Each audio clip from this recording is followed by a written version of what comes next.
Okay.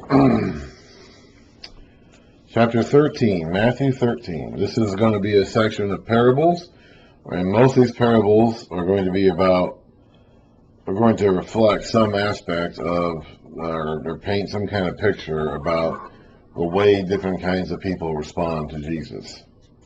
A lot of these parables also appeared in the book of Mark, at least in some case, in some form or another. But Matthew is going to draw them out more, because Matthew is more focused on elaborating on Jesus' teaching than Mark was.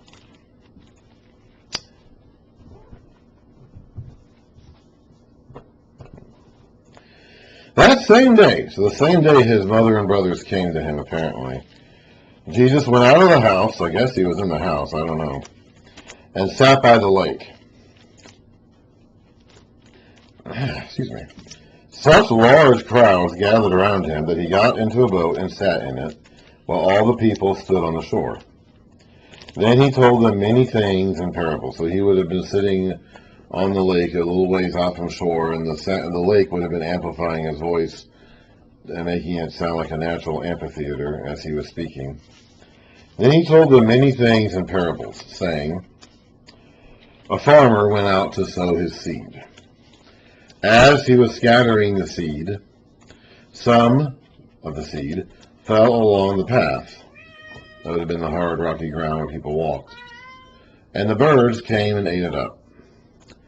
Some fell on rocky places where it did not have much soil. It sprang up quickly because the soil was shallow. But when the sun came up, the plants were scorched, and they withered because they had no root. Other seed fell among thorns, which grew up and choked the plants. But still other seed fell on good soil, where it produced a crop, 100, 60, or 30 times what was sown. He who has ears, let him hear. Now, this parable is so widely known, especially in church culture these days, that we instantly know what he's talking about in terms of what the parable really means when we hear it, because we've never known it otherwise. These people would have known what he was talking about in the sheer sense of this is what farmers do. They would go out with a bag of seed and they would just scatter it around. They didn't have hoeing or cultivating, plant farming or cultivating methods like we have today or have had for centuries. So they would literally just walk down the path and just toss out the seed and scatter it. So to them, to the people who are hearing this for the first time, Jesus is just describing what a farmer normally does. It's like, what's the point of this? Like, this is what, everybody knows this. Now, our farmers don't do this these days. This is not how we farm these days. It hasn't been for, I don't know how long, hundreds of years. So the imagery itself is kind of weird to us because we don't farm like this. We've never farmed like this here in this part of the world. So and we are familiar with the interpretation of the parables. Like we understand that more than we understand the parable itself or the visual of it. By the way, this whole chapter is going to be kind of seemingly going back and forth between Jesus talking to the crowds and talking to his apostles, because he's giving this big series of lessons on series of parables while sitting in this boat on the lake, talking over the lake to the people on the shore. And then there are going to be some where he's going to be interpreting these parables privately to his disciples later. And we're going to kind of be going in and out, bouncing back and forth between these two settings of him speaking the parables out loud to the crowd and not interpreting them, apparently, and then giving the interpretation to the disciples privately at a later time. The disciples came to him and asked, "Why do you speak to the people in parables?" He replied, "The knowledge of the secrets of the kingdom of heaven has been given to you, but not to them.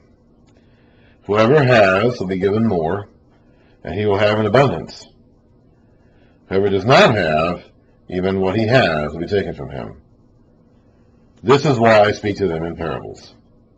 Though seeing, they do not see. Though hearing, they do not hear or understand." So they can see and they can hear, but they don't understand, they don't comprehend. This goes back to what he was saying in the Sermon on the Mount. Blessed are those who hunger and thirst for righteousness, for you'll be filled. Those who hunger and thirst for righteousness, those who seek. He also said this in the Sermon on the Mount.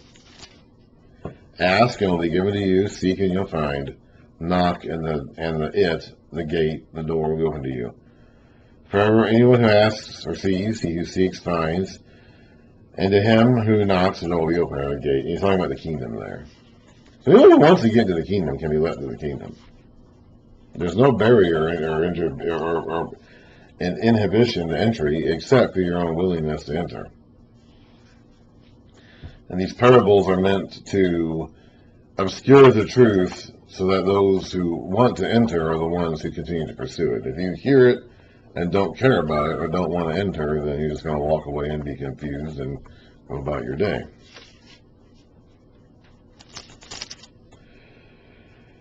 And then, he's still speaking here, is fulfilled the prophecy of Isaiah.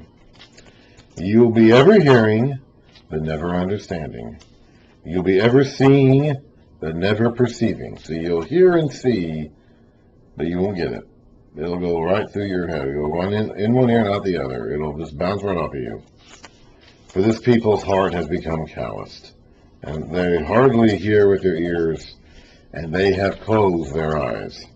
Otherwise they might see with their eyes, hear with their ears, understand with their hearts, and turn, and I would heal them. If you weren't closing your own eyes and stopping up your own ears, God would heal you.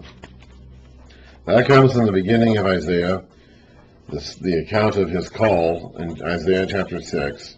There's an intro, it's a prologue to Isaiah that scopes out what the whole book will be about. And then in chapter 6, he gets the account of the call from God to be a prophet.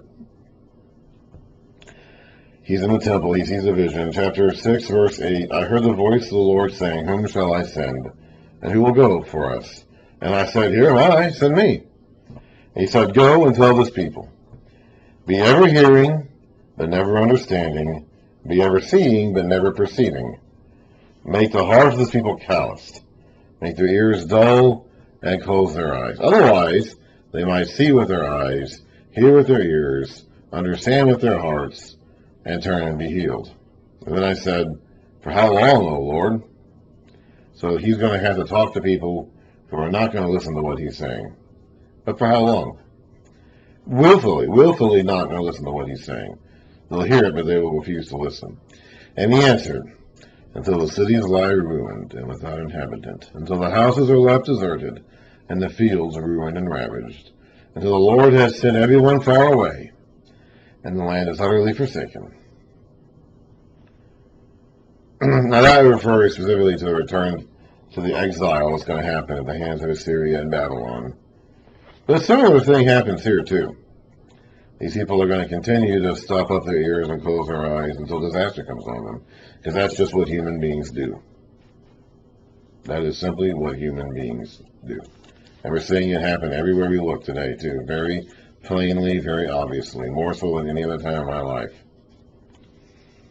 I've been around a little bit of a while now. I've been around for close to half a century now, and more so than any other time in my life so far, we're seeing this play out right in front of us on a daily basis. People who simply will not listen, who will not understand, who will not change their minds about some of the wacky, ridiculous things that they're doing. But blessed are your, Jesus is still talking, he's talking to the apostles. Again, this is a private setting in a house or something. But blessed are your eyes because they see, and because your ears because they hear. So you are seeing, you are hearing, you do hunger and thirst for righteousness. You are seeking to enter the kingdom. For I tell you the truth, many prophets and righteous men longed to see what you see, but did not see it, and to hear what you hear, but did not hear it, including John the Baptist, who we read about a couple chapters ago, and who will be killed in the next chapter, or at least we'll be reading the account of his death in the next chapter. He may already be dead by this time, because the account of his death is kind of out of order chronologically, but he was one of them, and there were others along the way too. Listen then to what the parable of the sower means.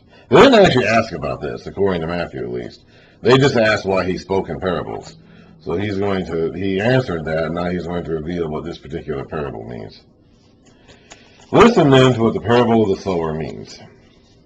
When anyone hears the message about the kingdom and does not understand it, the evil one comes and snatches away what was sown in his heart. This is the seed sown along the path. The one who receives the seed that fell on rocky places is the man who hears the word and at once receives it with joy. I've seen a lot of people over the years come and go doing that.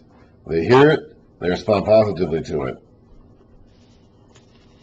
But since he has no root, to the point, honestly, I'm going to be honest, and this is my own human frailty, I get a little suspicious when people who are freshly baptized or converted or whatever get too excited about it. Because I keep going back to this. It's like, And a lot of times I've noticed that a lot of the people who are very excited about it right afterwards do fade away pretty quickly. It's hard not to get skeptical about that as time goes on. The one who receives the word that fell on rocky places is a man who hears the word, who receives the seed, and at once receives it with joy. But since he has no root, he lasts only a short while. When trouble or persecution comes because of the word, he quickly falls away. The one who receives the word that fell among the thorns is the man who hears the word, but the worries of this life and the deceitfulness of wealth and just the various troubles that come upon you choke it, making it unfruitful. But the one who received the seed that fell on good soil is the man who hears the word and understands it. It produces a crop, yielding 160 or 30 times what was sown.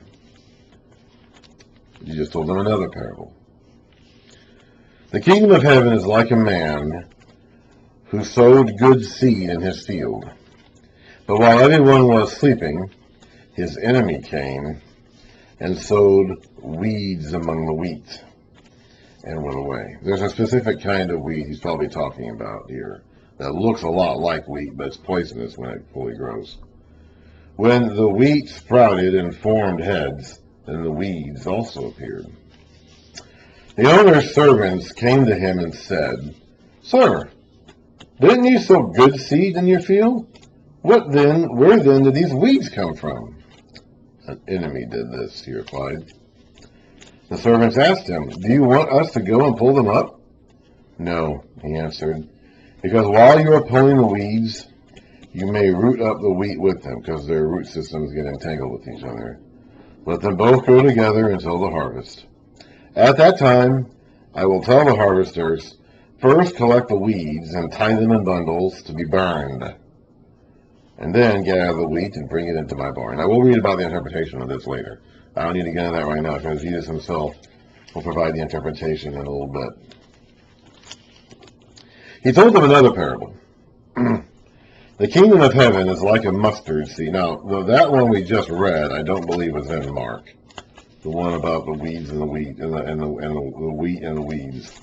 That one was not in Mark, but the next two are, or at least one of them is. The mustard seed parable is in Mark.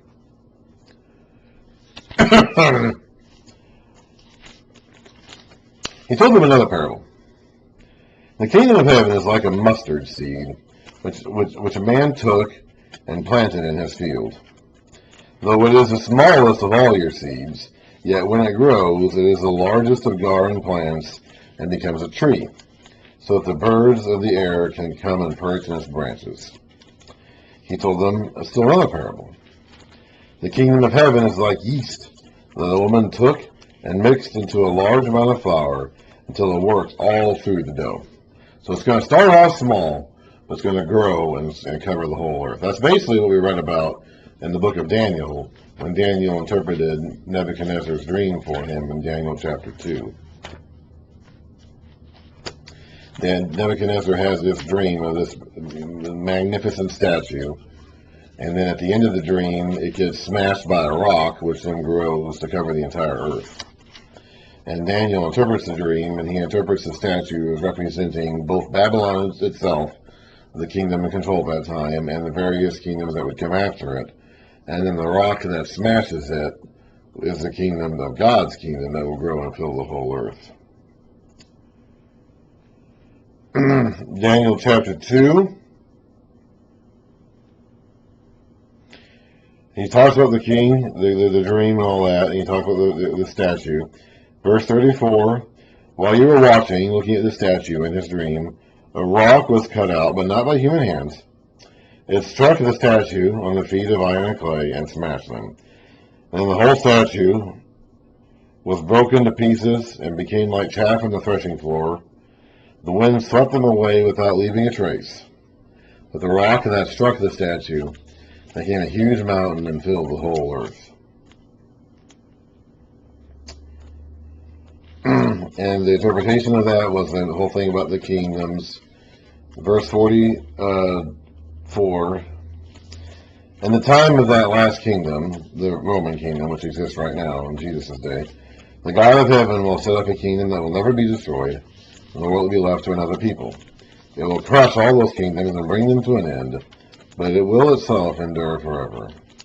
This is the meaning of the vision of the rock cut out of a mountain, but not by human hands, a rock that broke the statue into pieces. That's essentially the same point that Jesus is making in these parables of the mustard seed and the yeast filling up the dough. It's going to start off small, but it's eventually going to grow and eventually cover the whole earth. Jesus spoke all these things to the crowd in parables. Now we're back in the crowd setting here. He did not say anything to them without using a parable. So was fulfilled what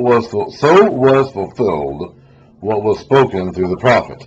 I will open my mouth in parables. I will utter things hidden since the creation of the world. You see a footnote down there referring you back to Psalms. Psalm 78, verse 2, to be specific. We'll just read the first verse or two. O my people, hear my teaching. Listen to the words of my mouth. I will open my mouth in parables. I will utter hidden things, things from of old. What we have heard and known, what our fathers have told us. We will not hide them from their children. We will tell the next generation the praiseworthy deeds of the Lord, his power and the wonders he has done. He goes on to talk about the things that God has already revealed to them in the law that he gave to them.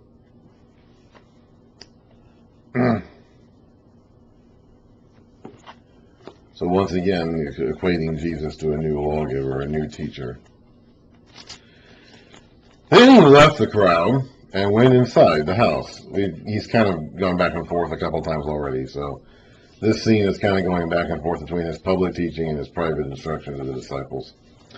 His disciples came to him and said, explain to us a parable of the weeds in the field. He answered, the one who sowed the good seed is the Son of Man. The field is the world, and the good seed stands for the sons of the kingdom. The weeds are the sons of the evil one, and the enemy who sows them is the devil. The harvest is the end of the age, and the harvesters are angels. As the weeds are pulled up and burned in the fire, so it will be at the end of the age. The Son of Man will send out his angels, and they will weed out his kingdom, and they will weed out of his kingdom everything that causes sin, and all who do evil. They will throw them into the fiery furnace, where they will be weeping and gnashing of teeth. Then the righteous will shine at the sun in the kingdom of their Father. He who has ears, let him hear. I believe this is basically a reference to God's entire scope of history. He allows the wicked to exist alongside the good until the time comes when he harvests everything, and then the wicked are tossed into a bundle and burned up, and the good lasts forever in God's kingdom, which will be established at that time. It's a pretty succinct way of summing up the entire scope of human history on earth. The kingdom of heaven is like treasure hidden in a field. When a man found it, he hid it again, and then in his joy he went and sold all he had and bought that field. I'm assuming this man is a person, is a disciple, a seeker, someone who is seeking the kingdom and values it more than he values anything else. As we read about at the end of the previous chapter, values it more than his own family if he has to. I'm assuming it could be a reference to God, because God is the subject in the parables around these, but I'm not entirely sure. Again, the kingdom of heaven is like a merchant looking for fine pearls. When he found one of great value, he went away and sold everything he had and bought that. So in one case, the guy was not looking for it, he just happened to find it. In the other case, he was looking for it and found it. Again, I'm assuming these are men here. I'm assuming these individuals in these two parables are referring to people who find their way into the kingdom. Some people might get there somewhat accidentally. Some people might stumble upon the teaching of the kingdom without even looking for it, and some people might be looking for it. Once again, the kingdom of heaven is like a net that was let down into the lake and caught all kinds of fish. When it was full, the fishermen pulled it up onto the shore.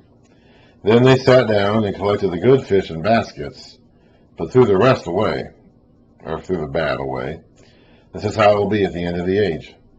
The angels will come and separate the wicked from the righteous, and throw them, the wicked, into the fiery furnace, where they'll be weeping and gnashing of teeth. Have you understood all these things? Jesus asked. Yes, they replied.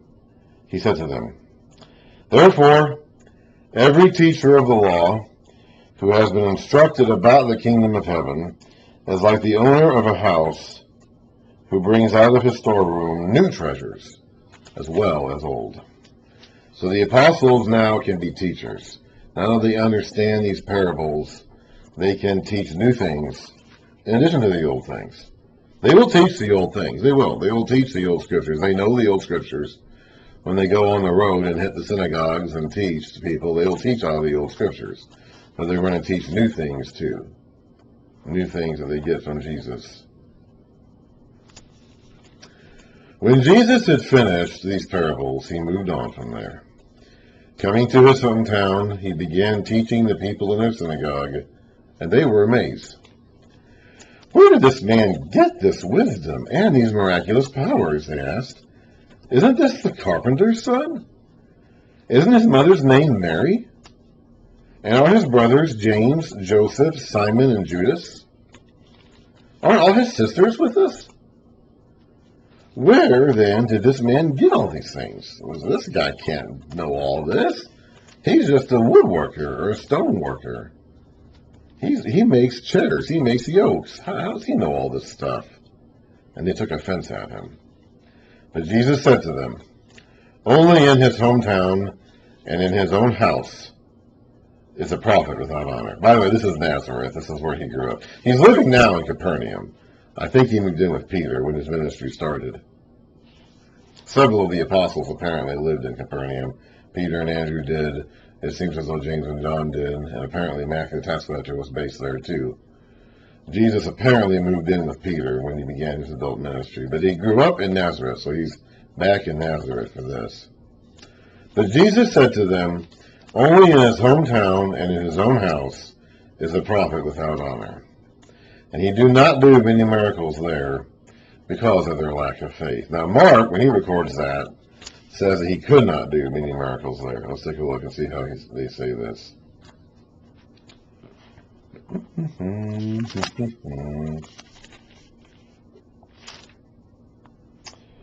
He could not do miracles there except lay his hands on a few sick people and heal them.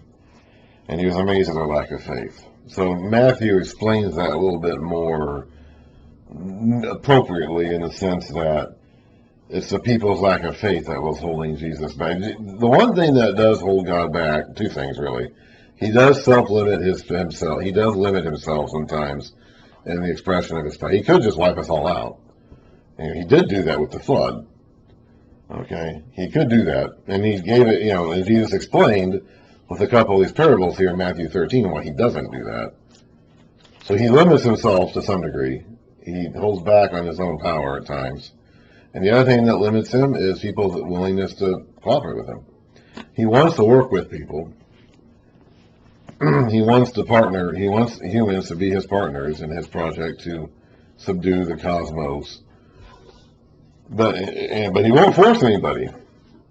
And if people are unwilling to help, if people are unwilling to cooperate, then he's limited by people's stubbornness and unwillingness too. And that's basically what the story of the Bible is about. Okay, so that was Matthew, the first half of Matthew. And then hopefully we'll get through the second half of Matthew quicker.